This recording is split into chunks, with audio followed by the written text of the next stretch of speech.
কি হচ্ছে finite verb এর পরে ফিনিট ভার্বের পরে অবজেক্ট বা কমপ্লিমেন্টকে প্রশ্ন করা হলে, ঠিক আছে, তাহলে কি ডাব্লিউএস কোশ্চেনের ক্ষেত্রে শুরুতে ডাব্লিউএস ওয়ার্ড বসাতে হবে, এরপরে টেন্স অনুসারে অক্সিলারি ভার্ব বসিয়ে যাকে প্রশ্ন করা হয় তাকে বাদ দিতে হবে।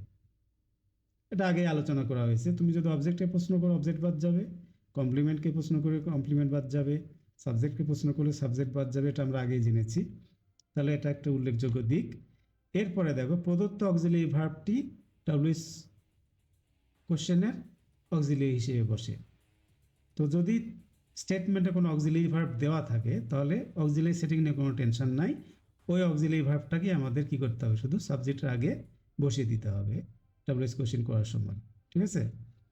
আর অপর দিকে কি অক্সিলারি ভার্ব যদি না থাকে, দেখা গেলো যে তোমার স্টেটমেন্টে কোনো অক্সিলারি দেওয়া নাই, তখন কি করতে হবে, টেন্স অনুসারে অক্সিলারি ভার্ব বসাতে হবে, ঠিক আছে। টেন্স অনুসারে অক্সিলারি ভার্ব, এটা খুব সহজ একটা ব্যাপার, খেয়াল রাখতে হবে, ঠিক আছে। অক্সিলারি ভার্ব যদি না থাকে তিনটা জায়গায় আমরা অক্সিলারি পাই না, কি কি দেখো, যদি ভার্বটি প্রেজেন্ট ইনডিফিনিট টেন্সে অ্যাফার্মেটিভ সেন্টেন্স হয়, অথবা এস বা ইএস যুক্ত থাকে, সে অ্যাফার্মেটিভ সেন্টেন্স হলে কি দেখা যাবে যে ওখানে কোনো শুধুমাত্র ভার্ব ওয়ান ব্যবহার করা হয়েছে, অথবা থার্ড পারসন সিঙ্গুলার নাম্বার যদি হয় সেখানে শুধু ভার্বের সাথে এস বা ইএস যোগ করা হয়েছে, এই দুই জায়গায় গেল। আর একটা হলো পাস্ট ইনডিফিনিট টেন্সের অ্যাফার্মেটিভ সেন্টেন্স, অর্থাৎ যেখানে পাস্ট ফর্মটা ব্যবহার করা হয়েছে, কোনো অক্সিলারি নাই। তাহলে এই তিনটে জায়গায় আমাদেরকে ভার্বের প্রেজেন্ট ফর্মের জন্য ডু, ভার্বের এস বাই এস ফর্মের জন্য ডাজ, এবং পাস্ট ফর্মের জন্য আমরা কি ডিড অক্সিলারিকে ব্যবহার করি, এবং এগুলোকে ব্যবহার করার পরে মূল ভার্বটিকে অবশ্যই ভার্বের প্রেজেন্ট ফর্মে রাখতে হবে, ঠিক আছে। এই হলো আমাদের একটা বেসিক জিনিস, এটা অবশ্যই তোমরা মনে রাখবে। অনেকে এই জায়গাতে ভুল করে, অক্সিলারি সেটিং নিয়ে অনেকে মানে কি পাগল হওয়ার অবস্থা দাঁড়িয়ে যায়। তো পাগল হওয়া যাবে না, এখানে কি খেয়াল রাখতে হবে যে ভার্বে কোন ফর্ম ইউজ করা হয়েছে, ভার্বে প্রেজেন্ট ফর্ম, ওকে, চোখ বন্ধ করে ডু বসাও, ভার্বের সাথে এস বাই এস ডাজ বসিয়ে দাও, ভার্বে পাস্ট ফর্ম ডিড বসিয়ে দাও। তবে খেয়াল রাখতে হবে ডু ডাজ ডিড যেটাই ব্যবহার করো না কেন, তোমার মূল ভার্বটাকে কিন্তু অবশ্যই এক নম্বর ফর্ম বা প্রেজেন্ট ফর্মে ব্যবহার করতে হবে। অর্থাৎ ডিড বসলেও প্রেজেন্ট ফর্ম, ডাজ বসলেও প্রেজেন্ট ফর্ম, আবার ডু বসলেও প্রেজেন্ট ফর্ম। কারণটা কি, ডু ডাজ ডিড অথবা যে কোনো মডাল অক্সিলারি পরে ভার্বের বেস ফর্মটাকে ব্যবহার করতে হয়। এই নিয়ম অনুসারে আমরা কি এখানে ভার্বের বেস ফর্ম হিসেবে ব্যবহার করব।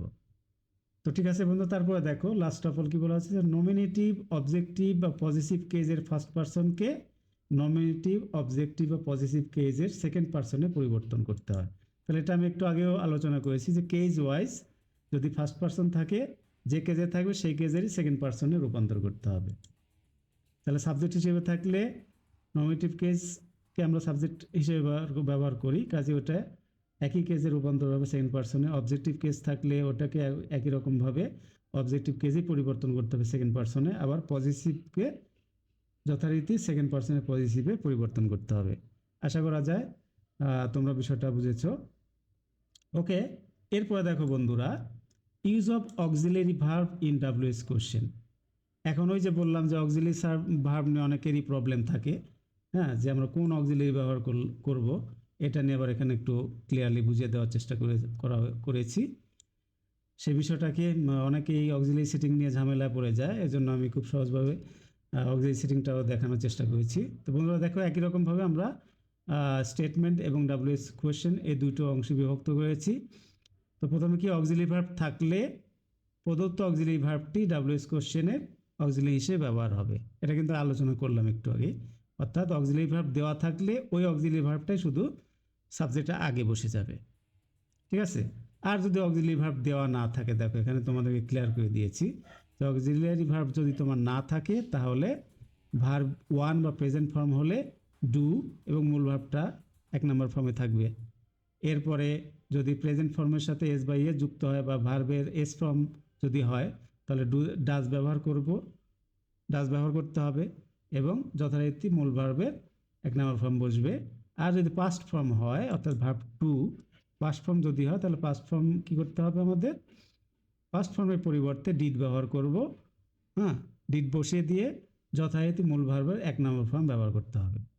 ওকে, এখন তবে দেখো এখানে একটা ছোট্ট একটা নোট আবার আছে যে তবে ব্যক্তিবাচক ইনডিফিনিট সাবজেক্ট হলে এটা নিয়ে অনেকেই অনেক সমস্যা ফিল করে যে ইনডিফিনিট সাবজেক্ট কোনগুলা।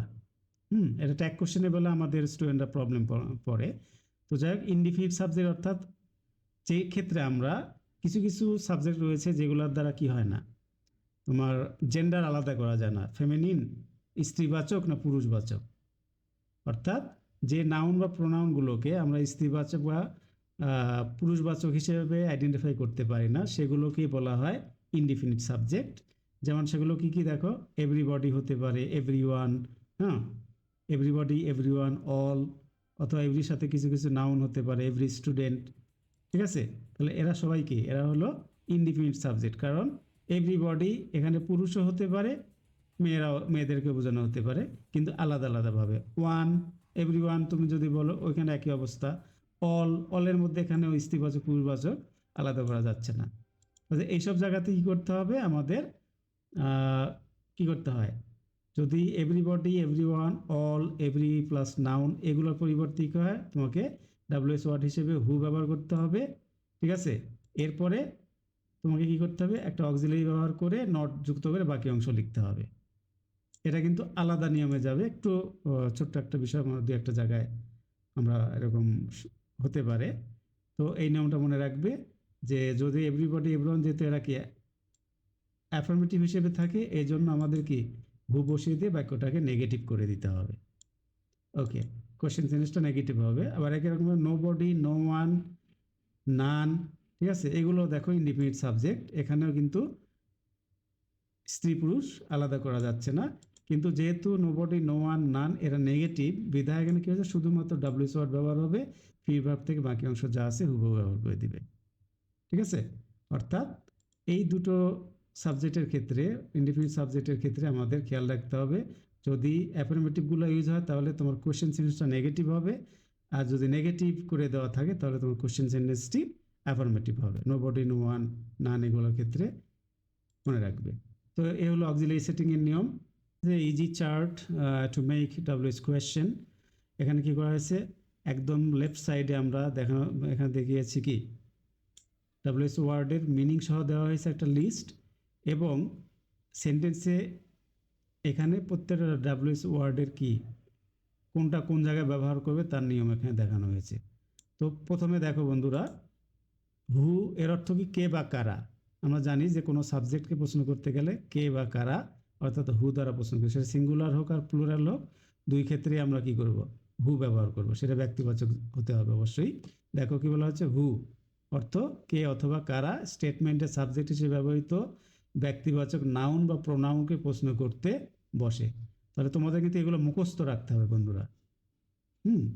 যদি সাবজেক্টে ব্যক্তিবাচক নাউন বা প্রোনাউন হয় তাহলে তার পরিবর্তে হু এই ডাব্লিউএস ওয়ার্ডটি ব্যবহার করতে হবে। এরপরে হোম, কাকে বা কাদেরকে স্টেটমেন্টে অবজেক্ট হিসেবে ব্যবহৃত ব্যক্তিবাচক নাউন বা প্রোনাউনকে প্রশ্ন করতে বসে।